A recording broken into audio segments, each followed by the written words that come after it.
Le national-patriotisme, ce serait plutôt effectivement ces élites, en fait, issues déjà des élites intellectuelles soviétiques, des élites politiques soviétiques très conservatrices qui s'étaient déjà opposées à la fin de l'Union soviétique, à la perestroïka, à la démocratisation de l'Union soviétique, à l'occidentalisation de la société russe. Et donc ils ont conservé cette espèce de groupe en frontière entre les élites politiques et intellectuelles qui s'étaient déjà constituées pendant la perestroïka contre toutes ces réformes qui étaient mises en place. Une espèce de coalition qui en fait a rassemblé à la fois des convaincus de l'Union soviétique et du bienfait de l'Union soviétique, mais aussi des réactionnaires nostalgiques de l'Empire russe. Et donc on a un mélange de monarchisme, d'orthodoxie politique, de marxisme-léninisme, mais tout ça soudé autour du concept quand même de l'État fort, de l'État-empire, qui justifie absolument, pour eux en tout cas, tout le pouvoir autoritaire de l'État russe, et qui justifie aussi plein de synthèses en fait, idéologiques entre d'un côté les valeurs traditionnelles russes, valeurs religieuses russes, et de l'autre côté la puissance industrielle, technologique, militaire de l'Union soviétique qui s'allient ensemble pour former effectivement cette espèce d'impérialisme à la fois à la pointe de la technologie, comme on le voit par exemple militairement, et en même temps complètement réactionnaire sur le plan des valeurs sociales. Mais ça veut dire que pour un Medvedev, par exemple, il s'agit d'imprégnation lente de ces différents concepts, ou c'est purement instrumental, c'est-à-dire c'est le temps de guerre qui lui fait endosser de manière aussi caricaturale les termes de dégénérescence, de décadence en fait, et d'ennemis. Enfin voilà, on est vraiment dans une polarisation des mots et du débat. C'est quoi un peu le ressort? C'est vous demander d'être dans sa tête, mais peut-être au-delà de son cas.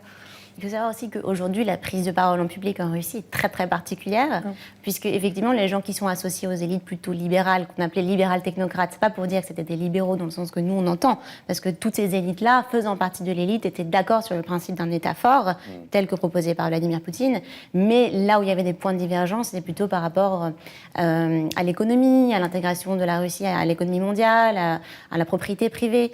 Et donc Dmitri Medvedev, aujourd'hui, en fait, ce qui se passe chez les élites politique et intellectuelle russe. Après, c'est très difficile de comprendre exactement parce qu'on est loin, mais il y a plusieurs stratégies de la part des élites qui étaient le moins proches du national-patriotisme ou de l'ultra-conservatisme. C'est soit le silence, la rétractation, soit effectivement l'adoption de ce vocabulaire, de ce langage du jour au lendemain pour faire comme pour montrer patte blanche en fait, pour ne pas être inquiété par les possibles suspicions de non-soutien.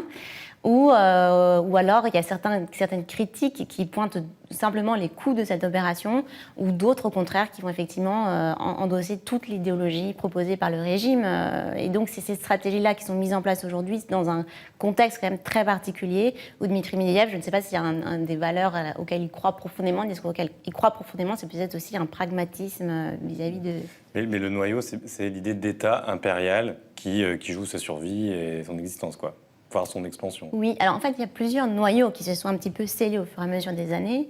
Il y a le concept de démocratie souveraine, effectivement, donc de soutien à l'État fort, au concept d'État fort. Il y a le concept de multipolarité de l'ordre international, qui conteste l'hégémonie américaine sur l'ordre international post-guerre froide. Il y a le concept de monde russe, qui est donc l'influence que doit détenir la Russie dans son espace de l'étranger proche. Tous ces concepts, en fait, ont été peu à peu actés par le pouvoir, mais à nouveau interprété un petit peu différemment à chaque fois en fonction des élites auxquelles on s'adresse.